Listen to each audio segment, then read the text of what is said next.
But we can no longer risk emergency improvisation of national defense. We have been compelled to create a permanent armaments industry of vast proportions. In the councils of government, we must guard against the acquisition of unwarranted influence, whether sought or unsought, by the military-industrial complex.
You're listening to the Alchemical Tech Revolution, and I am your host, Wayne McRoy. Good evening, good morning, wherever you are around the world. Today, tonight, on the Alchemical Tech Revolution, we're going to discuss the Kecksburg UFO Incident. This is a famous event in ufology circles that happened back in 1965, and there were, of course, some connections made by some researchers back to what is commonly known as the Nazi Bell Project, Die Glocke. And this was said to be some type of an electrogravitic engine that was developed by the Nazis during the phases of World War II to make aircraft perform in some unconventional ways. Now, this was largely the story put out by the UFO community, the ufology community, and of course we had some serious hard-hitting researchers that were looking into that. And maybe there's some aspects of truth to it, and maybe there's not. We do know that certain scientists in Nazi Germany were developing certain types of technologies, developing different types of engines, like Victor Schauberger with his repulsine engine that he was producing. We know some of this was going on, but many have actually connected the dots and connected this Kecksburg UFO incident to the Nazi Bell Project.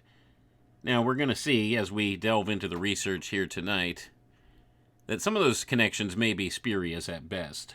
And nobody really knows for sure what exactly fell from the sky in Kecksburg that night on December 9th, 1965.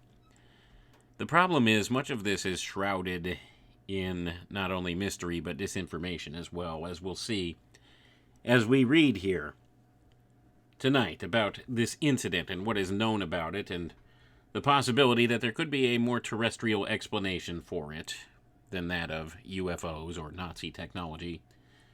Well, Nazi technology in and of itself is a terrestrial development, so even if that is the case, doesn't necessarily equate to something beyond human capacities to make.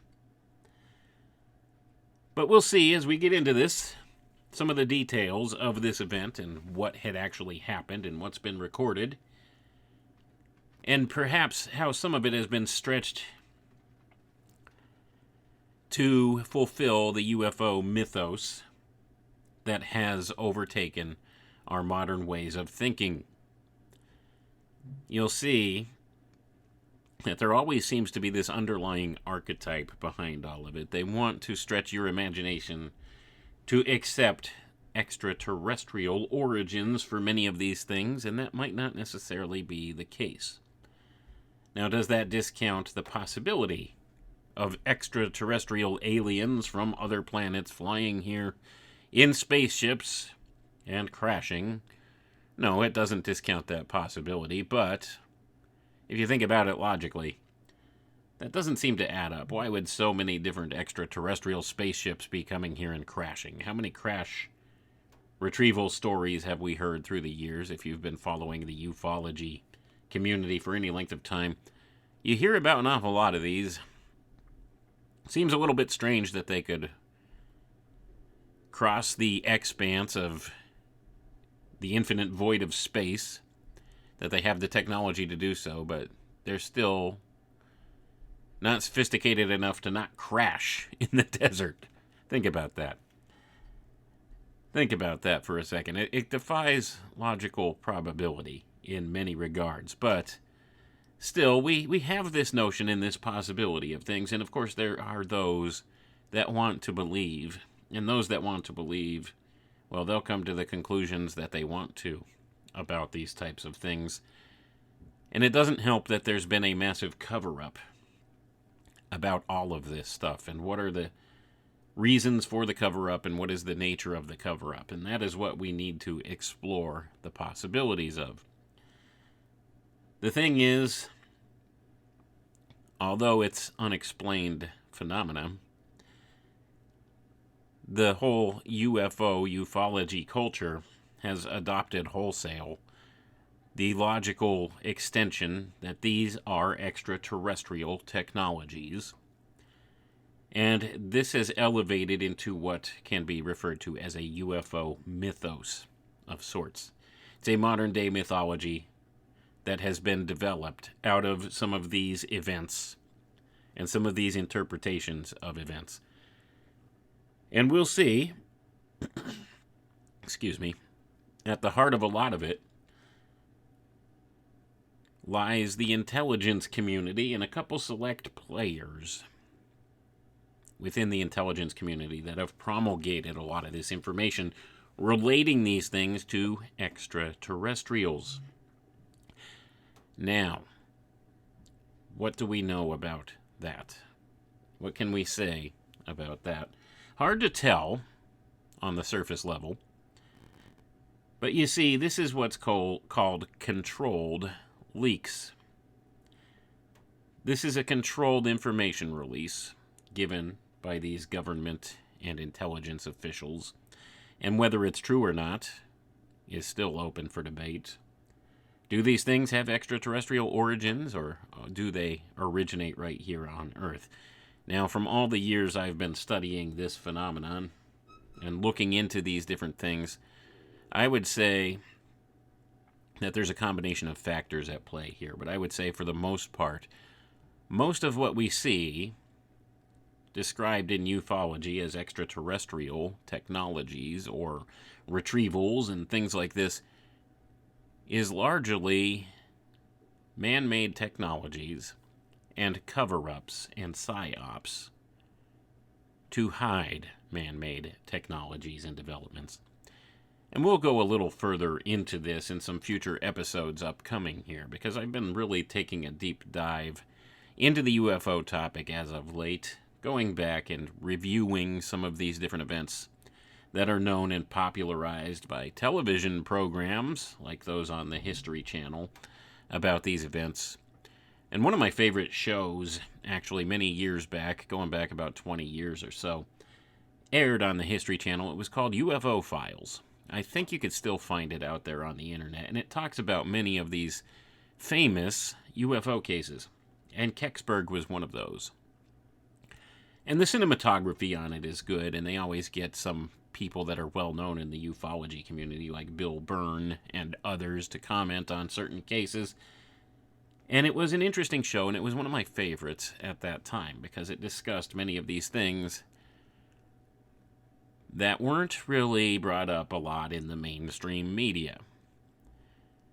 It was an interesting show, and it really lays the groundwork, and that's a good show to go to as an example of how some of this modern UFO mythos gets popularized out there. Now, they still do the same thing with other shows on the History Channel, like Ancient Aliens, and various other ones, and not just the History Channel. There's other channels now that put out a lot of these popular programs, really kind of pushing the extraterrestrial narrative.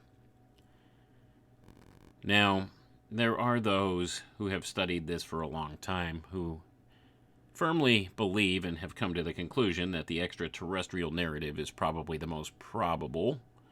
I don't necessarily agree with that. I kind of go towards the research and study of those like Jacques Vallée and John Keel in that regard. I think there's a real phenomenon here going on. And it's a combination of factors. I think it's a combination of different human technologies being used, military technologies that are being covered up for obvious reasons, as well as there's another component involved, and I think it's a little closer to the Earth than, say, the extraterrestrial hypothesis would explore. And of course, they've used terms like ultra-terrestrial or extra-dimensional to describe these things. I think whatever the nature of the phenomenon is, it is centered right here on Earth. It has to do with human consciousness and our interaction with the various facets of the interconnecting spiritual realms around us. So it has that type of a connotation to it, in my view. I think it goes beyond the bounds of what we could perceive with our 5 natural senses here. And that there's something deeper going on. There's deeper layers of our reality than what we realize. And sometimes when we have encounters of this sort, we're experiencing something more akin to that than we are extraterrestrial beings from other planets flying here across the massive void of space in their spaceships and showing up here. Now, I do reserve the right to be totally wrong on all of that. It just seems to be, to me, the more probable explanation for this would be the ones presented by researchers like Keel and Vallée towards the ends of their exploration into this, because we've had this type of phenomenon with us for all of recorded human history, and of course, before recorded history. And of course, my delving into the research of the secret society groups and the occult brotherhoods also seems to overlap with this. Now, they're describing the same things from different vantage points. And perhaps these things were known by ancient cultures or were more readily accepted by ancient cultures. And I don't know the true nature of all of it. But the thing is, it seems to be the further and the deeper we delve into the popular topic of ufology, into the pop culture type of narrative presented by ufology in the modern day, we come across the psyop angle of all of it, and we discover that it is steeped in deception. Now, is this all by design by the intelligence community to hide some of their projects? Perhaps. I think it goes a little deeper than that. I think the nature of the phenomenon itself is steeped in deception, and that a lot of it has to do directly with perception and consciousness, as I've stated before. So people's interpretations are varied in regard to this nature of the phenomenon. But we can prove by going back and looking through some of these stories that have become more mainstreamed in the ufology culture, we can discover that there is indeed deception going on, and perhaps there are facts about the cases that are known that kind of don't get discussed an awful lot in order to keep that mythos alive, because it is an archetype. And it is a myth representation. And it's important because it affects the human psyche in various ways. And it keeps the mystery alive. And they have a vested interest in doing so for some obvious and some not so obvious reasons. So without further ado, we're going to get into the reading here tonight. We're going to be reading from the NASA Conspiracies, The Truth Behind the Moon Landings, Censored Photos, and the Face on Mars, by Nick Redfern. And to be fair, I don't necessarily agree with Redfern's conclusions on a lot of things, or his interpretation, but he does present a lot of different factual information and he is a valuable source of information in the UFO topic.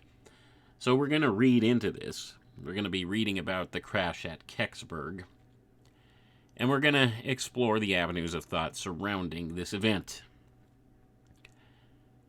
I think it's overdue going back and looking at the UFO topic again, because it is right at the forefront of public consciousness right now, despite all the other things in the world going on. Even though we have wars and rumors of wars going on in the world, and we have all of this talk about perhaps new pandemic situations and earthquakes in various places and weather events, natural disasters, all of these things foretold in the book of Revelation going on right now. Still, last summer, we had whistleblowers, alleged whistleblowers, come out and put on the Congressional record that UFO crash retrievals had gone on, and that extraterrestrial craft had been recovered, and extraterrestrial bodies had been recovered. At least that's the inference they made. They called them non-human biologics, which that's a very vague term, but this is what came out. And this came out in the Congressional record, and that used to be a big deal, and it should still be a big deal. But nothing's really rolled forward since then about any of this in the public. It's kind of on the back burner, but it's still out there central in the forefront of the minds of a lot of people, especially those who delve heavily into the UFO topic. There's a lot of people watching and waiting for some type of disclosure event, and I don't think we're going to get disclosure like those hopeful ufologists want. Not in the way they want anyway. But we are seeing a lot of this stuff trickle to the forefront of the human mind right now. So even though it seems like it's on the back burner with other events in the world happening, it's still inherent right there just beneath the surface. And people are watching and waiting for something to happen. I mean, you look around in the world right now and see the state of the world, and people are expecting something big to happen. We're seeing all these events lining up. We're at a critical crossroads in human history right now. And I think there's those within the ufology community that are just waiting for those benevolent space brothers to intervene. Of course, I say that tongue-in-cheek. But certainly there are some out there that firmly believe that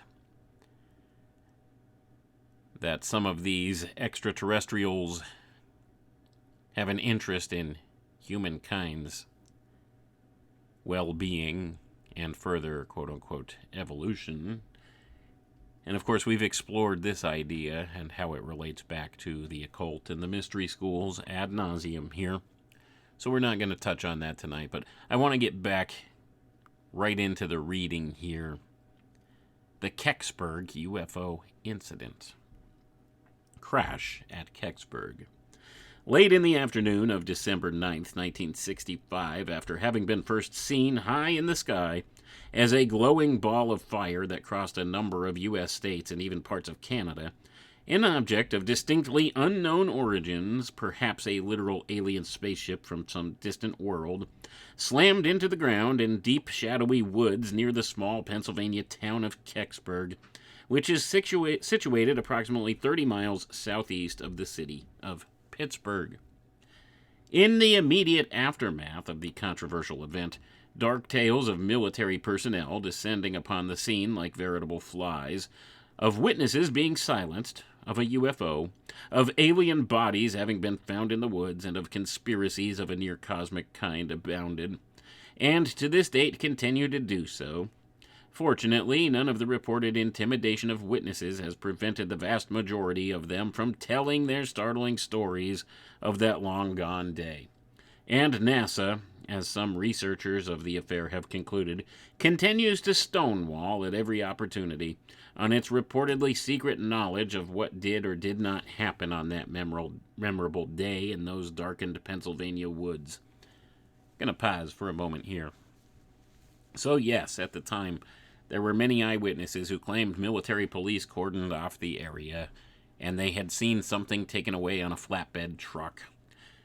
Some of them recorded it was an acorn-shaped object, roughly acorn-shaped. And later, some more stories had come out about this incident. And still to this day, it's shrouded in mystery. And as Redfern points out, NASA stonewalls any information that they know about it. Of course, NASA may really not know much of anything about it because it's not NASA's mandate to do anything like that. You see, NASA is nothing more than a public relations office for alleged space programs that go on in the U.S. here. It's a front. Let's put it that way. It's a front. It's a PR front. It's a public relations front. It's always been intertwined with the intelligence community and the military. You see, it is a military division. People never realize that. So, of course, they're going to keep things secret. It's part of their presence in the world. That's what it's designed to do. It's to keep things hidden. Because make no doubt about it, behind the scenes they have been working on different technologies that they want to keep hidden from the world under the designation of quote-unquote space programs, and they have whole organizations that were founded and operational that have developed certain technologies in secret for a long time that NASA is the cover for. Organizations like the NRO, the National Reconnaissance Office, that existed in secret for the better part of 30 years before its very existence was even disclosed to the public, before anybody even knew it existed. It operated completely in secret. So the notion that some people put forward that governments can't keep secrets or people can't keep secrets is false. That organization operated covertly for over 30 years before anybody had any inkling that it even existed. And I'm sure there's others that we probably don't even know about that are still operating in secret. But at any rate, we see here now, this is the story of Kecksburg. Something came down out of the sky, was seen. It crashed in the woods of Kecksburg, and a military presence very shortly became active there, cordoned off the area, and took something out of there, kept the citizens away from it, kept the population of the region away from it, and secreted it away, probably to Wright-Patterson. Don't know where it went exactly, but we'll see. Let's read the story here. This is the accepted story or narrative of the Kecksburg event as presented in the mainstream on places like the History Channel and, of course, through the other researches that have been done on this. Stan Gordon, a dedicated and intrepid researcher and writer on a wide range of anomalies, has done more than just about anyone else to try to unravel the many and varied complexities of the Kecksburg affair. For example, during the course of his research, he uncovered the account of a Bill Bullebush, who was tuning his CB radio in his car that 1965 afternoon when he looked up to see the fiery object moving from Norvelt toward the mountain near Laurelville.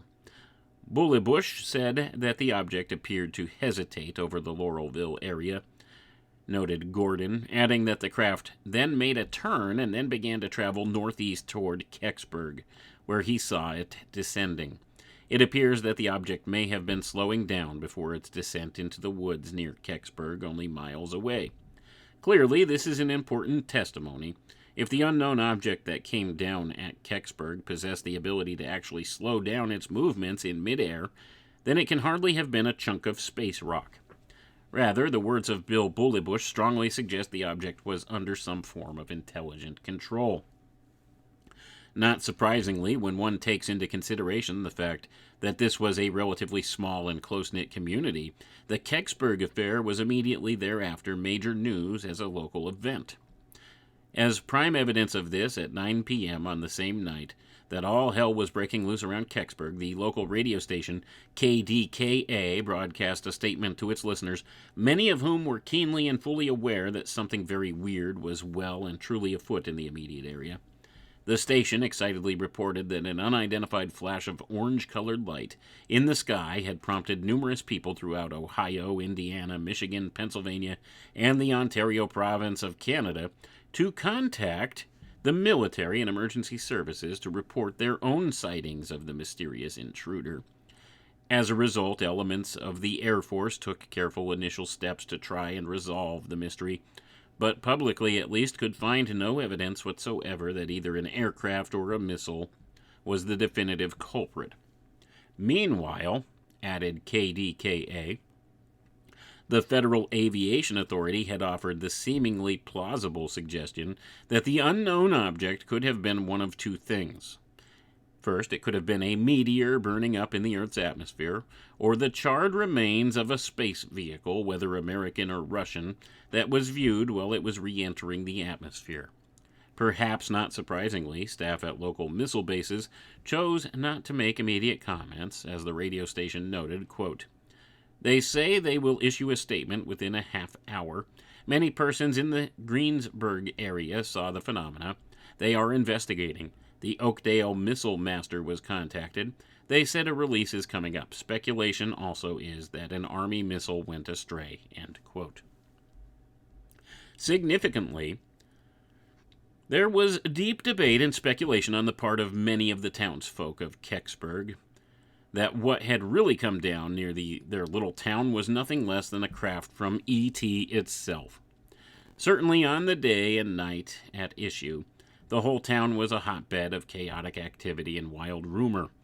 Local firefighters, media journalists, and the radio news director from WHJB Radio all quickly descended upon the scene. They described seeing a sizable and significant military presence, either on the outskirts of or deep inside the dense woods. Something strange surely was afoot, and just maybe it was something alien, too.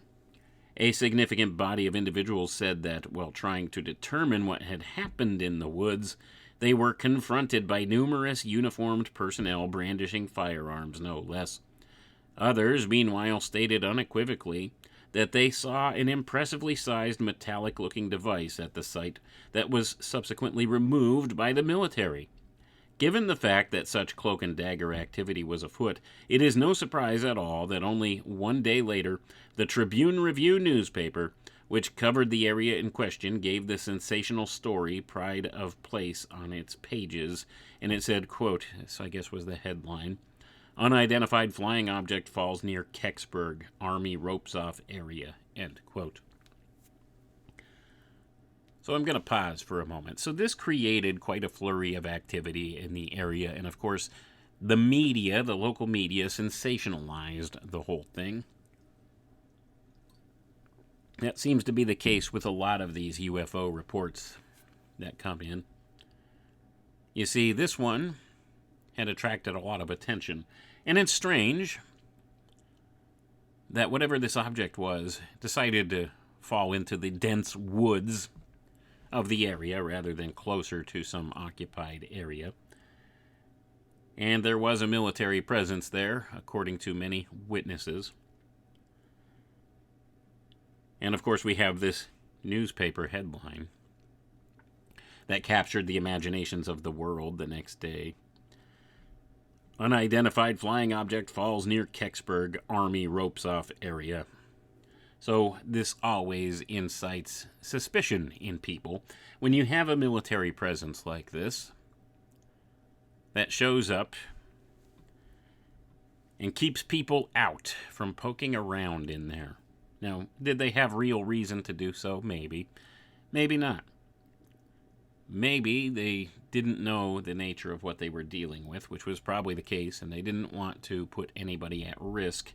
Should it be some, perhaps, maybe missile that went off course, missile test, some type of an explosive device or something dangerous that could have potentially hurt people. Maybe they were just being mindful of that. Or maybe there's more to it. Maybe it is something deeper. Maybe it was a real unknown. Well, it still to this day is a real unknown.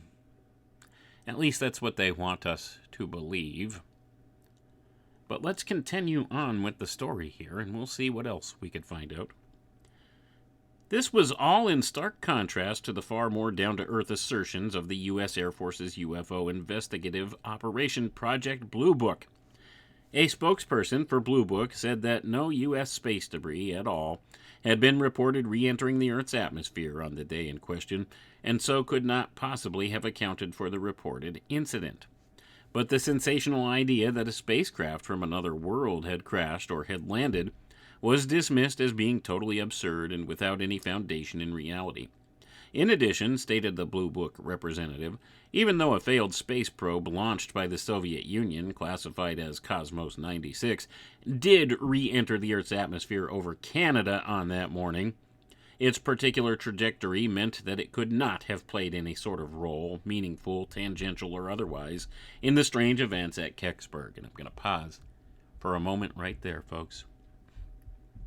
So now, once again, we're playing this whole cloak and dagger kind of mentality here. So they had, actually, a plausible explanation. But Blue Book said, no, it couldn't be that. Why would they say that? So this Soviet Cosmos 96 satellite, they knew it came down over Canada at the very same time this event occurred. But they told people, no, the trajectory of it wouldn't have landed there. That's not it. That can't be it. Well, why would they do this?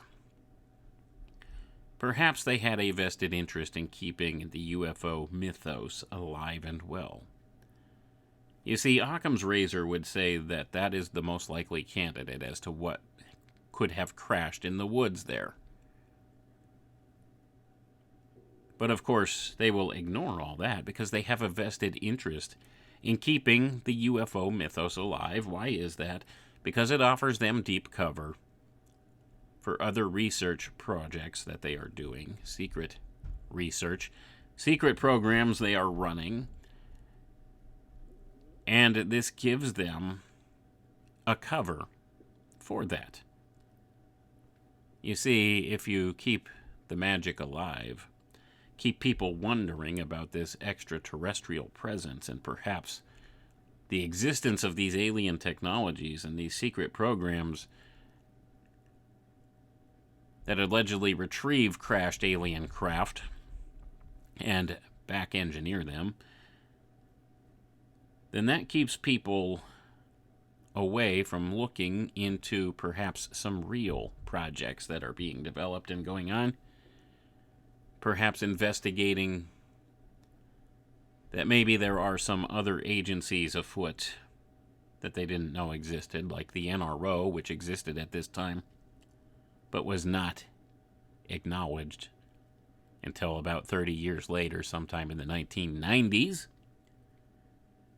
And they probably had been tracking this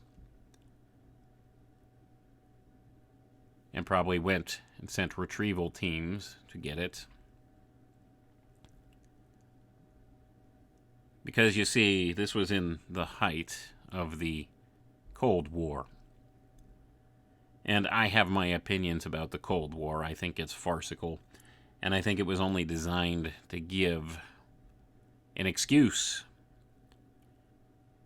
to our nation and the Soviet Union to funneling massive amounts of money towards secret military programs.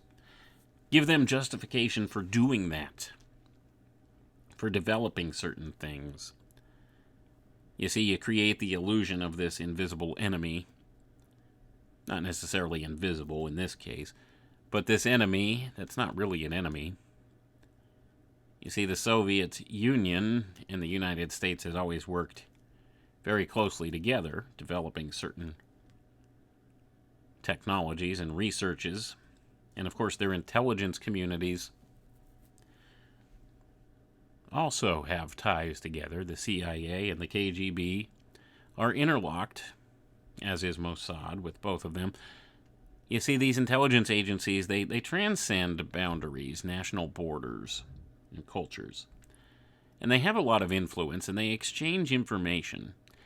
And we see a recent example of this. Just this past week, within the past couple of days, there was allegedly this terrorist activity that took place at a concert in Russia. And allegedly, the United States had given them warning that this was going to happen well ahead of time. The intelligence communities communicate. This is publicly acknowledged in the media.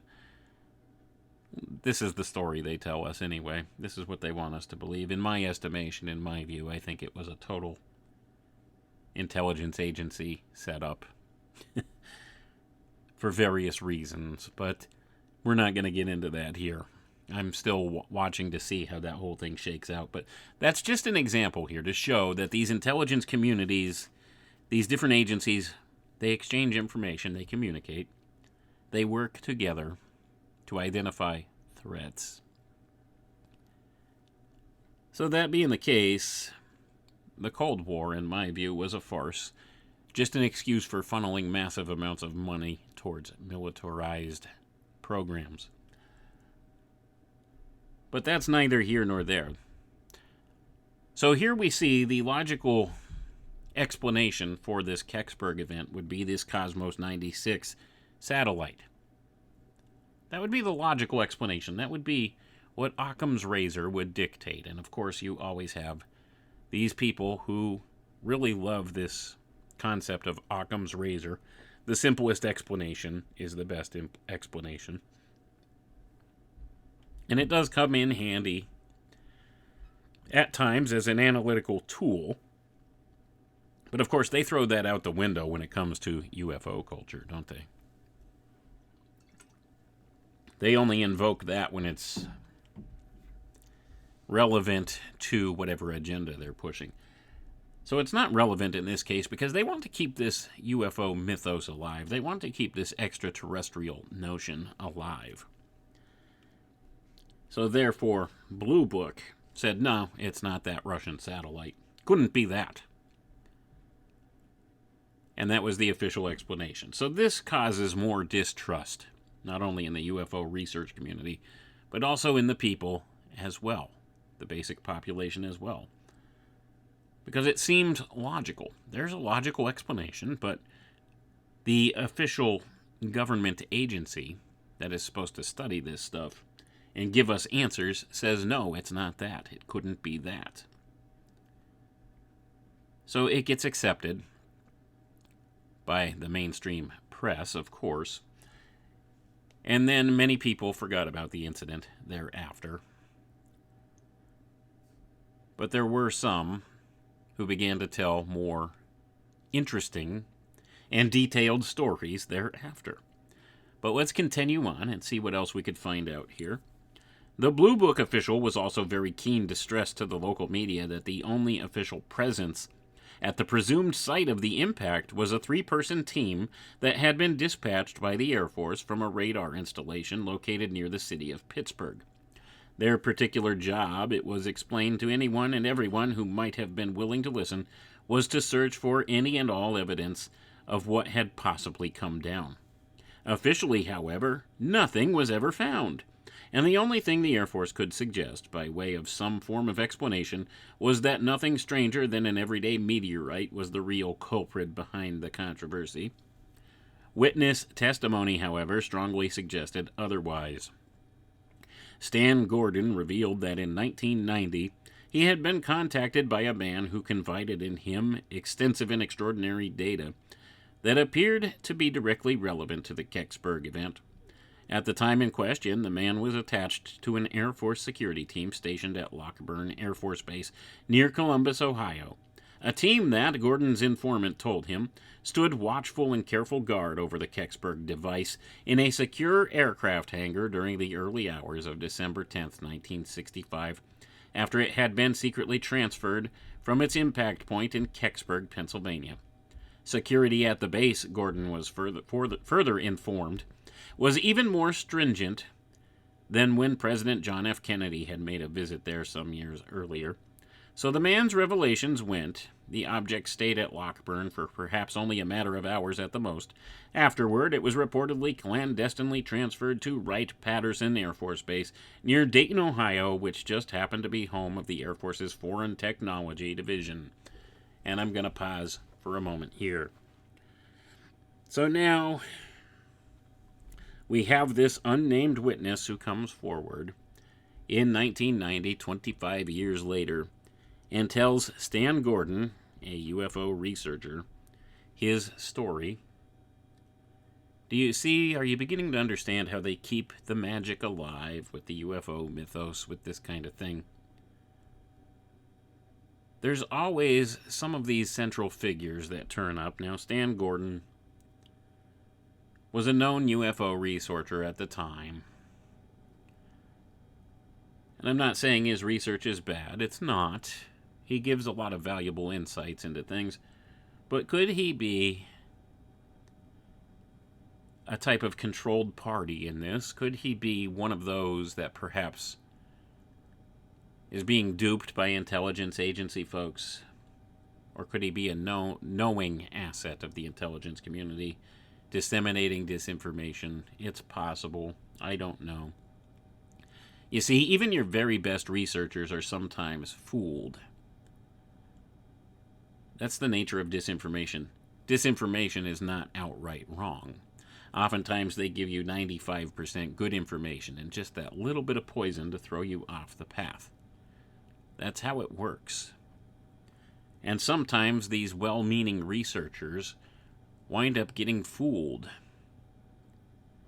and promoting ideas that aren't necessarily true, but they do have true aspects to them. So maybe something was recovered in Kecksburg and taken away to Wright-Patterson. Maybe there's some truth to that. I'm not saying that this witness is necessarily false as well, but he never really identifies who this witness is. That's often the case with a lot of this. You'll find that some witness, an anonymous witness, will come forward in a lot of these UFO stories. Or somebody who allegedly works within the intelligence community will come forward with information, an anonymous whistleblower, contacting some of these UFO researchers. You see, that's always the kind of disclosures we get from this kind of stuff. So an unknown witness gives a testimony that may or may not be true, and it's reported by a UFO researcher, and then it's accepted at large by much of the ufology community as being accurate, because sometimes what happens is many of these accounts will correspond to one another from these different anonymous tips that different researchers are given. So therefore, that gives an air of credibility to some of it. Now, like I said, it's not out of the realm of possibility that something was recovered in the Kecksburg woods and taken to Wright-Patterson. What was it, though? That's the big question. But of course, we always have this air of mystery to the whole thing. So Stan Gordon was contacted by this witness, and he said that he was part of this Army recovery team, and they took it to this base at Lockburn, and it stayed there for a couple hours under really tight security. So it must be something hugely or massively important and secret. And then it was taken away to Wright-Patterson. And of course, this is 25 years after the fact. This guy allegedly contacts Stan Gordon and tells him this. So make of that what you will. An unknown witness, a UFO researcher, 25 years later, told this little bit of information. Well, let's see what else that we could find out about this story. So we see that, first of all, the official explanation given by those authorities, nothing really came down in the woods. They never found anything. Must have been a meteorite. And of course you have eyewitness testimony that says they saw them take something out on a flatbed truck. And there were military people there. And it keeps this whole air of mystery about it on purpose. So next we're going to read on, and this says classified, this next portion. The Foreign Technology Division would have been the ideal location from which any vehicle or device of non-U.S. origins could be carefully examined in depth and amid great secrecy by some of the military's finest scientific minds. And it may not just have been a craft of unknown origin that was secretly taken to Wright-Patterson Air Force Base either. Some have suggested that alien bodies, and astonishingly perhaps even live aliens, may very possibly have been found and retrieved at the site of the impact. I'm going to pause for a moment here, folks. Of course, these revelations, once again, were things that didn't come out until many years later, after the event. You see, the official reports were something came down in the woods. There were military guys present, and they took something out of the woods on a flatbed truck. That's all that was really reported at the time. But of course, later you've got people that come out with more outrageous sounding stories, as is always the thing. But let's continue on here. Possibly of deep relevance to this particularly controversial aspect of the story is the startling account of Don Sebastian, a resident of Johnstown at the time, who was in Kecksburg area visiting friends when the incredible news about the Kecksburg crash broke over the airwaves of the area. Notably, an attempt by Sebastian and his friends to secure access to what was presumed to be the crash site resulted in them hearing a blood-curdling scream, quite unlike any other that they had ever heard in their lives before, which echoed around the shadowy woods. Sebastian didn't have to think twice about getting the hell out of there, and at high speed. Maybe he didn't even need to think once. Confidential. Stan Gordon has heard similar stories of alien creatures having been reportedly found at the scene of the Kecksburg incident. One particular witness, who worked at Wright-Patterson Air Force Base at the time and whom Gordon prefers to refer to only as Myron, saw, quote, a body lying on a workbench in that same room, which he estimated to be approximately 4 to 5 feet tall and would weigh about 80 pounds, end quote, and that was described as being, quote, lizard-like, end quote. So I'm going to pause for a moment here, folks. So once again, Stan Gordon had a secret witness or contact that allegedly worked within the government programs and military programs of Wright-Patterson, using the codename Myron, who described an alien body that he allegedly saw at this time, a lizard-like being 4 to 5 feet tall, weighing about 80 pounds. This is what the claim is, and many UFO researchers and ufologists take these kind of accounts very seriously, even though, first of all, it's an unknown witness who claims to have worked within Wright-Patterson, who claims to have seen this around the time of the Kecksburg event, and probably disclosed this many years later to Stan Gordon. Once again, you have a select few of these UFO researchers that seem to crop up again and again, and they use these people to filter out information like this, to get information into the public mind like this.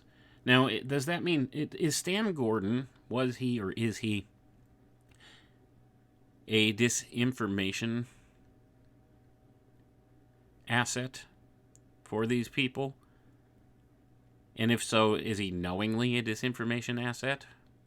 I don't know. I can't say for sure, but you seem to notice oftentimes there's a very small amount of UFO researchers at the heart of many of these things. Now, in this case, in this story, much of the information comes from Stan Gordon. Well, why is that? Why is it always centralized through one or two resources? Well, it has all the hallmarks of disinformation in that case. Because you see, you can't really verify any of these things he's claiming because it allegedly comes from secret witnesses. People he wants to keep safe, ostensibly. And don't get me wrong, if you have legit insider whistleblowers that are coming forward with startling information, to some degree it does justify keeping their identity secret. But is that really the case? And you see, the disinformation specialists take advantage of this way of thinking. Because you wouldn't want to disclose somebody's identity if they were truly in danger of being killed for the information they're disclosing. You wouldn't want to do that. I mean, it's not moral or responsible to do that. So you would keep their identity hidden. And that's what many of these UFO researchers claim. And sometimes you have to wonder, is this legit information, or is this just a convenient excuse to put nonsense out there and not be able to trace it back to an identifiable source that gives some credibility to it? This is all part and parcel of how disinformation campaigns work. You see, it's got a built-in plausible deniability factor. Because even if some of the information is true, you have these unknown witnesses, these unknown insiders giving testimony. Well, the organizations themselves can come out and say, no, that's all nonsense. We don't have any such thing like that. And not knowing who the source was, well, that doesn't lend credibility to it, does it? So they take advantage of this fact to promulgate psyops in this way. And the UFO topic is one of the most psyoped subjects out there. Let's be honest about it. It is shrouded in mystery, and I do think there's a real phenomenon behind it. I think there's several different phenomena behind it, to be honest. It's a multi-layered type of a subject. There's more to it than nuts and bolts aircraft being seen. And I don't know if the hypotheses that they put out there as an explanation for these things are accurate or not, but I do know they have a vested interest in promoting certain aspects of this. And one of the ones that they seem to have, and I'm talking, of course, about the military intelligence community, one of the most noticeable things they have in mind with this is the push for this extraterrestrial hypothesis. You see, they want to keep that idea alive for various reasons. Not only to cover up some of their own covert operations, but it probably also has to do with the setting up of this control grid that they're attempting to put in place in this world. And of course, the military always has ties back to that small, select few people that really steer and manipulate things at the top of the power structure in this world. Some call them the cabal, and I hate that term. I hate that term because it's a poke in the eye. Cabal. You see, the dark occultists who run things in this world at the very tippy-top levels of the power structure, they like to mock you and make fun of you and put it out there in plain sight for you to see. So the mere fact that you call them the cabal, referencing Kabbalah, is a poke in the eye, because that is most certainly one of the main aspects, main occult concepts that they often underlie all of their programming motifs with. Kabbalah. And they are the Cabal. And they chose this name on purpose as a poke in the eye for you, and that's why you'll see a lot of people refer to the Cabal, and I hate that term, because that gives them pleasure to hear people refer to them as such. Gives them a chuckle. You see, they like to laugh at you. But that's beside the point. But the whole notion here is they will utilize some of these different types of disinformation narratives to keep the mystery alive and to keep the human mind focused in places that it shouldn't necessarily be focused if it wants to find the truth. It's an unresolving cul-de-sac once you get involved in looking into the UFO research community or the ufology community. It never resolves. It's a mystery within an enigma.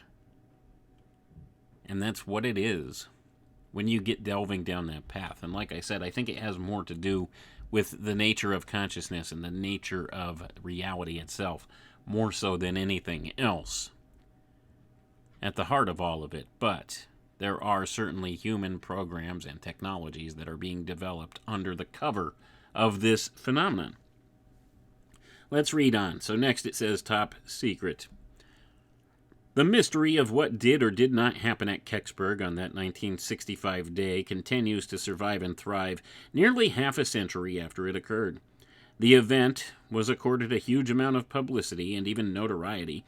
One might be inclined to say, in 2003, when none other than the Sci-Fi Channel, now known as Sci-Fi, spelled differently, decided to get involved in trying to finally unravel the complexities of the near 50-year-old mystery from beyond the cosmos. As a direct result of the Sci-Fi Channel's actions, it wouldn't be very long at all before NASA found itself up in its collective neck in the Kecksburg quagmire too.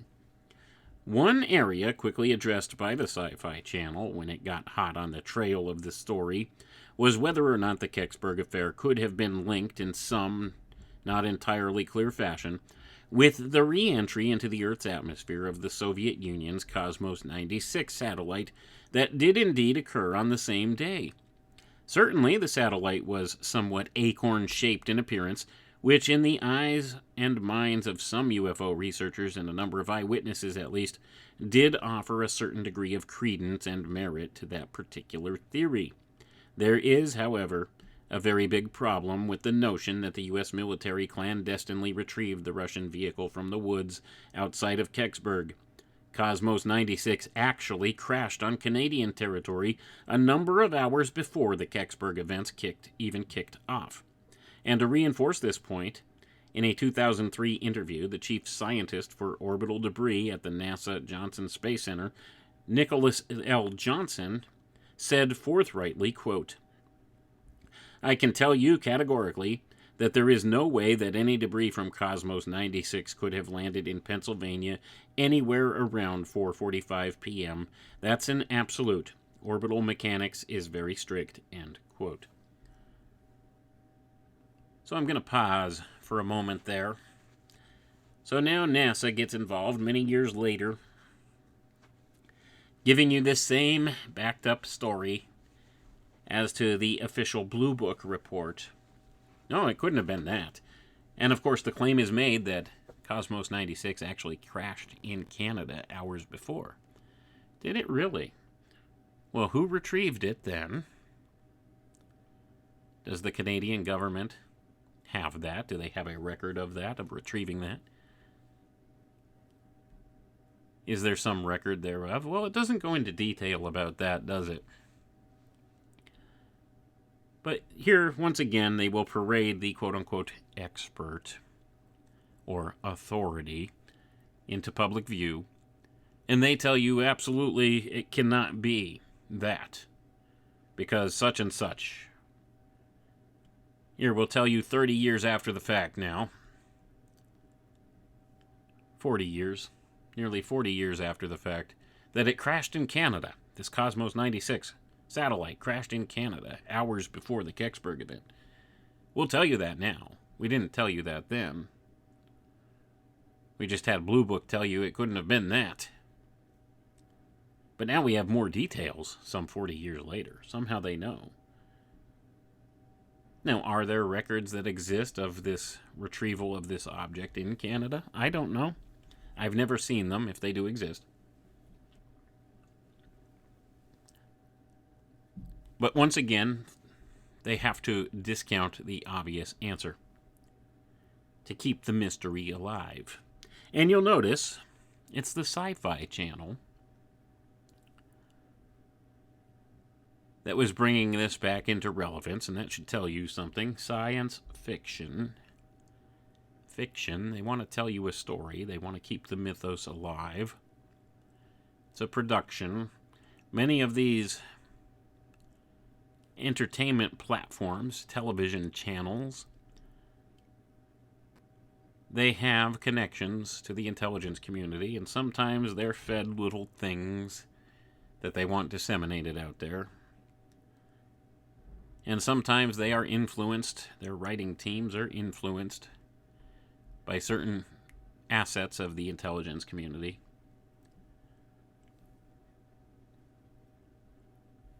So this was put into the public view for a reason at that time.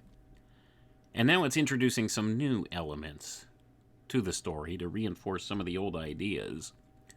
Not only reinforce some of the old ideas, but the division between the way the people perceive this. Some people will say, they'll point their finger and they'll be, NASA. NASA is now actively covering up this event, so therefore something must have really happened there, something really important. The fact that they're doubling down on this and making these claims. And then you'll have the others that'll just shrug their shoulders and say, okay, what does this mean? What does this mean? And of course, now the official explanation is no, it couldn't have been this Russian satellite that crashed there. It's not that, it's something else. So this, once again, gets the imagination going. It's an unknown, once again. So therefore, it keeps questions open. It keeps the notion or the possibility of an extraterrestrial craft crashing there as a real possibility in the mind's eye for the viewer. Because you see, the expert, the authority figure, came out and said, nope, it wasn't, it most definitely was not the Cosmos 96 satellite that crashed there. Even though, in all probability, Occam's razor would say that's most likely what it was. Strangely enough. But, anyway, we see this.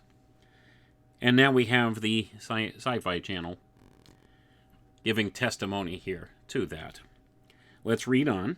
It says, in addition to addressing the potential Cosmos 96 connection, there was a determined push by the Sci-Fi Channel to encourage NASA to release any and all official documentation on the Kecksburg affair that might conceivably be contained within its impressive, bulging, decades-old archives as a direct result of this push for information.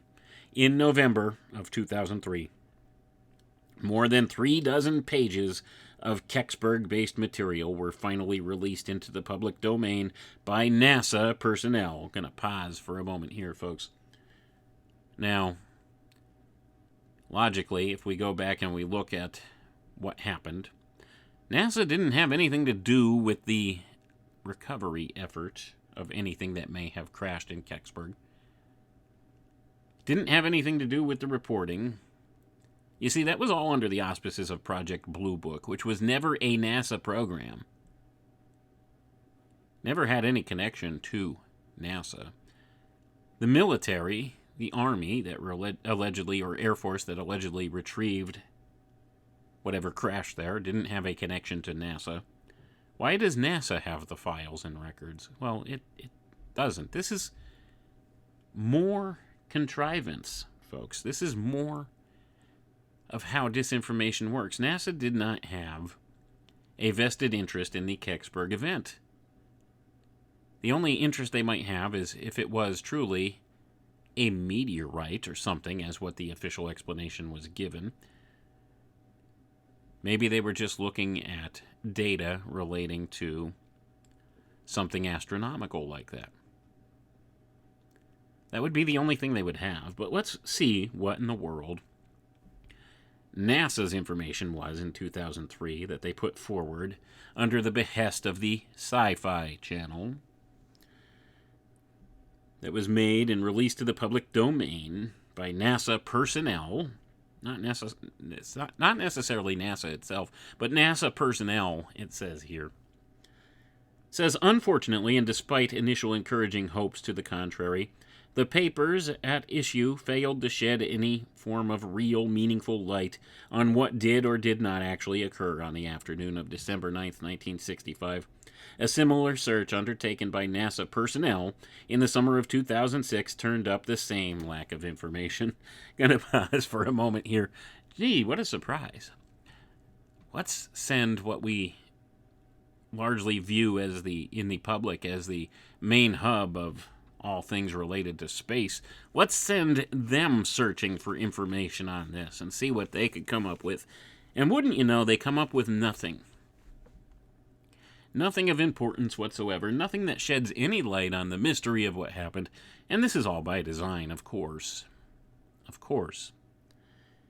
Let's read on. So next portion here, it says classified. It was, therefore, just about the right time to take things to a whole new and unique level. On March 27, 2007, United States Judge Emmett G. Sullivan signed off on a civil action against NASA that had been initiated by a sleuth-like Kecksburg researcher, namely the Director of Investigations of the Coalition for Freedom of Information, Leslie Kean. Gonna pause for a moment here, folks. Leslie Kean, another UFO researcher that seems to crop up on quite a number of occasions in many of these different UFO stories. I don't know what to make of Leslie Kean, I'll be honest. But it seems strange that it's always some of these same central research figures that turn up with a lot of these stories. Don't get me wrong, I think the Freedom of Information Act is a very important thing going forward. And it's a process that's not easy to undertake, and some researchers have done so. But we see now there's a lawsuit, allegedly here, that's been put forward, a civil action, not necessarily a lawsuit, a civil action, that was signed by Judge Emmett G. Sullivan at the behest of Leslie Kean. Let's read on. The purpose of this new approach was to finally try and secure public access to any and all files, records, documents, and memoranda held by NASA on the Kecksburg crash, with the hope of eventually revealing what it really was that came down in those Pennsylvania woods all those years ago, and what NASA really knew of the tumultuous affair. The ultimate battle between NASA and the public UFO research community, as it related to the crash at Kecksburg at least, was now decisively underway. The civil action was filled with page after page of nearly mind-numbing legal speak, but did highlight a number of important points, including, first of all, contradictory statements that NASA had made relative to its files, or more correctly, its pronounced lack of files on the Kecksburg affair. Number two, Kean's deep-seated concerns about the less than satisfactory ways in which NASA had conducted its searches for relevant documentation on the events of December 9th, 1965. And number three, what appeared to many researchers to be highly suspicious actions on the part of NASA to try and thwart any and all attempts to successfully open up the Kecksburg can of worms. So I'm going to pause for a moment here, folks. So essentially, this sowed more distrust into the government and into NASA by the people, and especially by the UFO researchers. So what does this mean? Well, if you have distrust in this organization, which, by the way, NASA is a known and proven liar again and again, on many different things.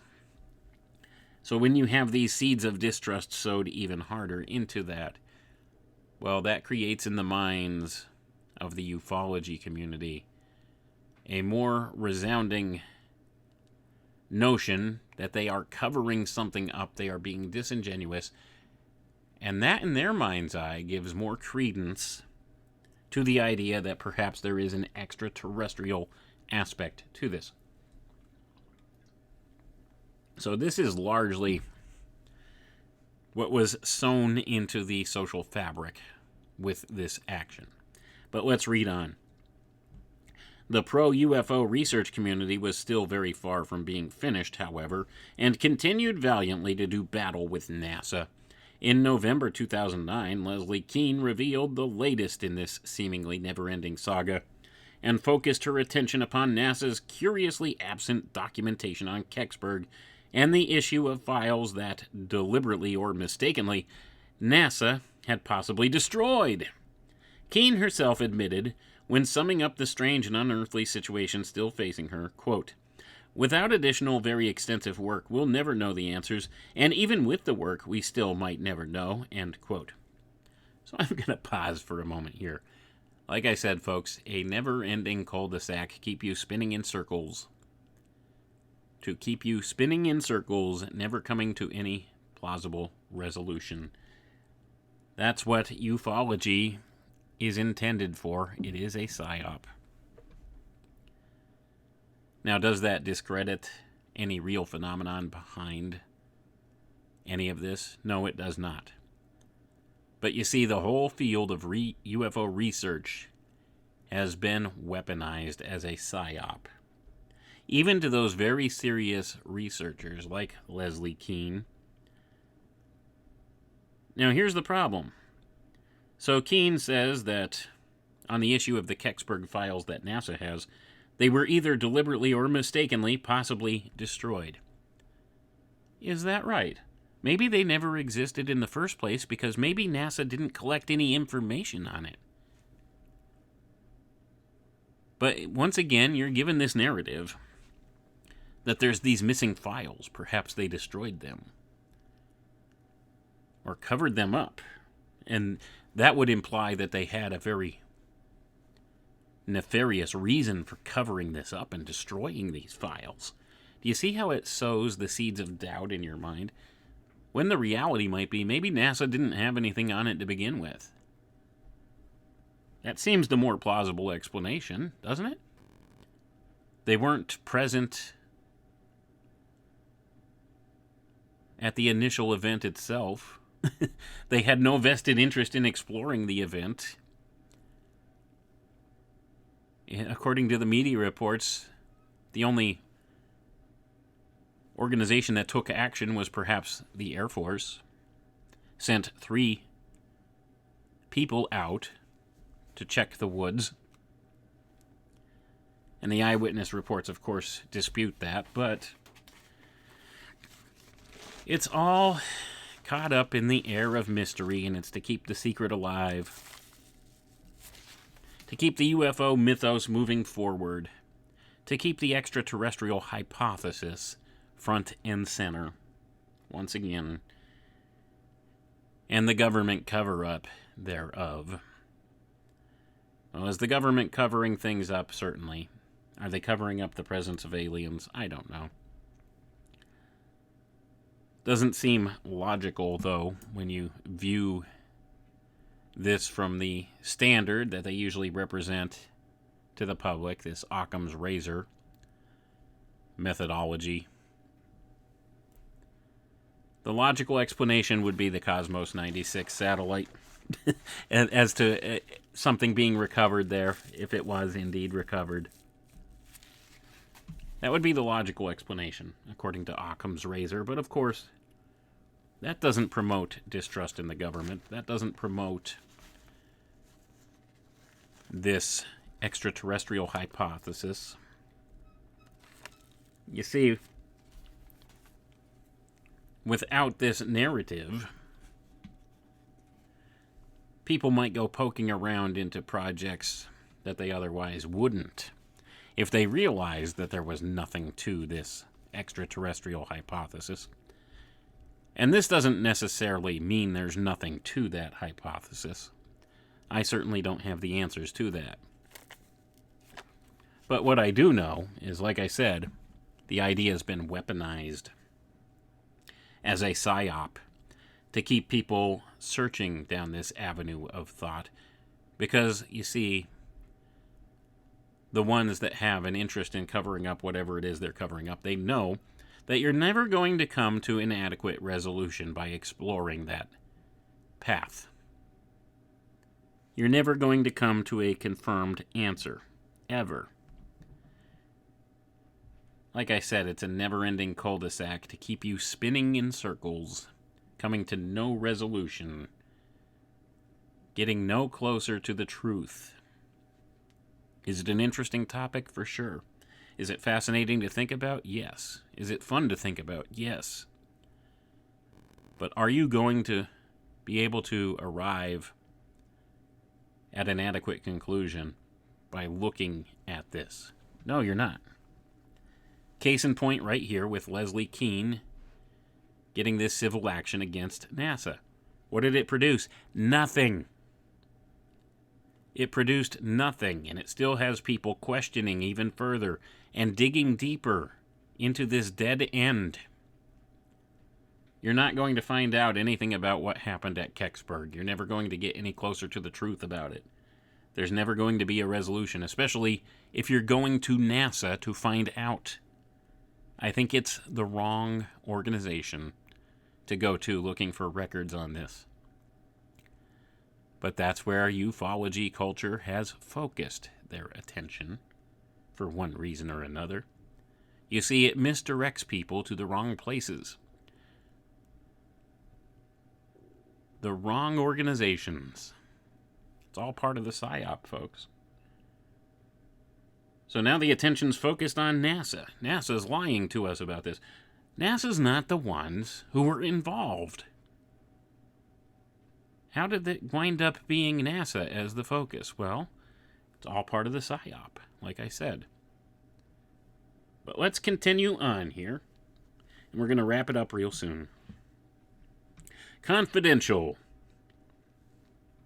Despite the fact that today the Kecksburg affair still continues to languish in a twilight realm that some see as being dominated by deep conspiracy, a crashed UFO, and its dead alien crew, and others view as the combined results of bureaucracy and a meteorite, Kean said after the confrontation with NASA was finally at an end that she was still convinced something crashed at Kecksburg. And it was not the former Soviet Union's Cosmos 96, nor any other form of Russian device. Kean also considered it unlikely that the Kecksburg affair could be successfully explained as a secret American space capsule of some sort. For some, Kecksburg was, and certainly still is, much ado about not much at all. At the very most, a bit of space debris entering the Earth's atmosphere.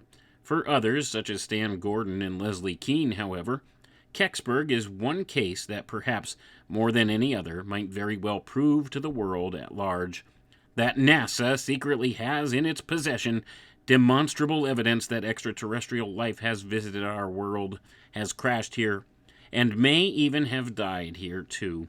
Whatever the strange truth of the matter may one day prove to be, it seems highly unlikely that the controversy surrounding the case is destined to go away any time in the foreseeable future.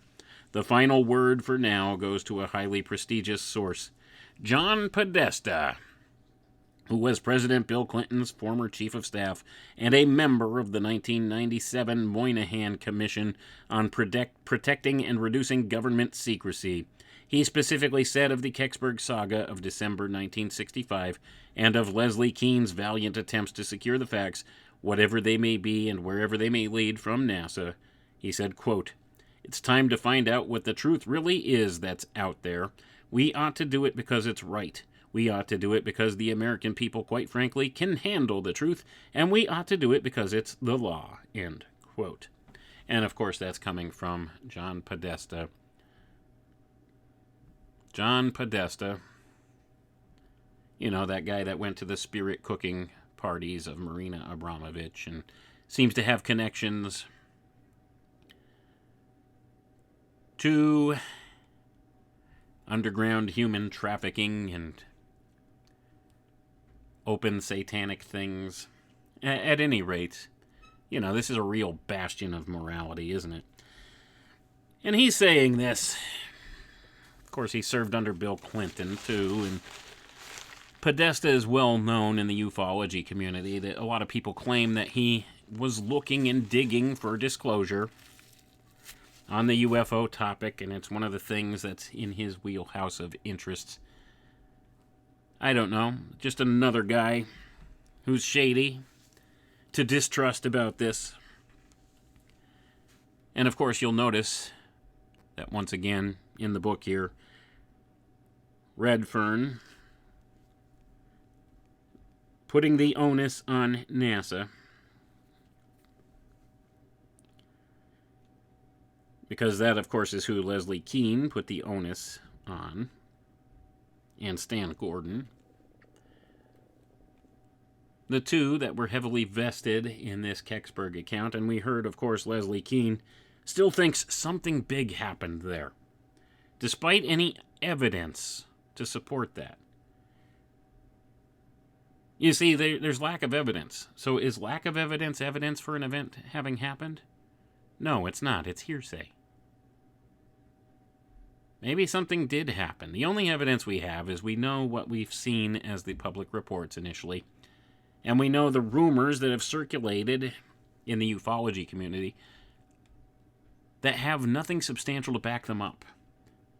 Certainly, we just went through this whole portion of the book here that Redfern wrote, and there's reference made to perhaps alien bodies being recovered there, or live aliens, but nowhere do we see any testimony talking about that.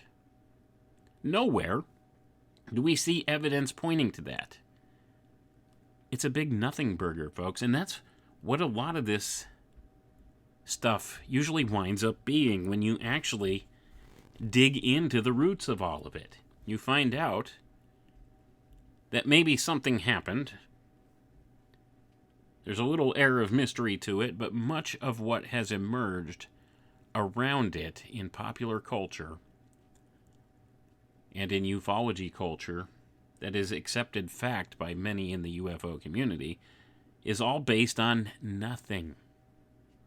It's a fabricated story by and large. And it's pushed and promoted by doing things like coming out and taking civil action against organizations like NASA who had nothing to do with it, who deny having any records on it, because they probably don't. And then you say, aha, see, I told you. They're covering this up. Something big happened there. And you see how you get spinning your wheels going down that never-ending cul-de-sac. And like I said, I'm sure there's some good, well-meaning UFO researchers out there that fall into this trap. Perhaps unknowingly. And they think they're making headway, and they want to get to that disclosure. But when it comes out, hey, there's no evidence, then they cry cover-up, and it keeps the wheels turning again and again. Yes, sometimes eyewitness information can be important. Sometimes it's relevant. Sometimes they are telling the truth of what it is that they perceive is the truth. What they claim to have seen, or what they know from their perspective. Or sometimes they're being disingenuous with you. We don't know, and sometimes these eyewitnesses don't even exist at all. They're just a fabrication of the intelligence community. And that's the problem, especially if you have inside whistleblower testimony from an unrevealed source in many of these cases.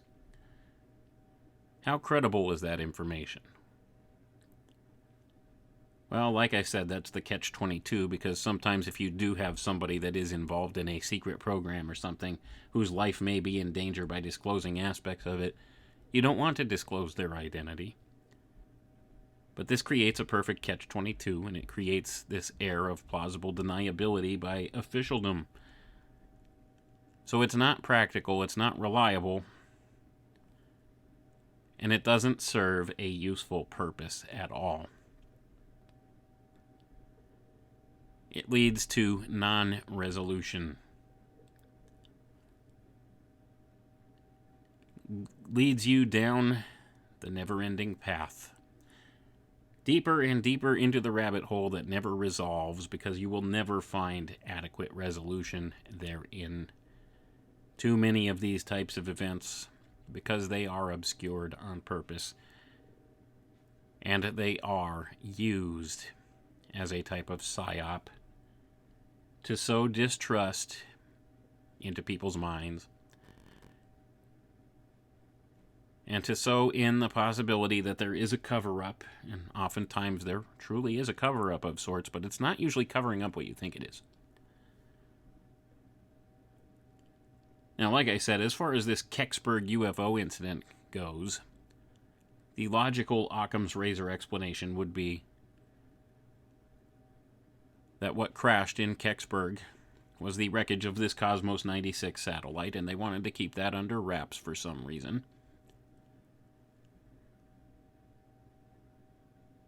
That's the logical answer. It's the most simple answer.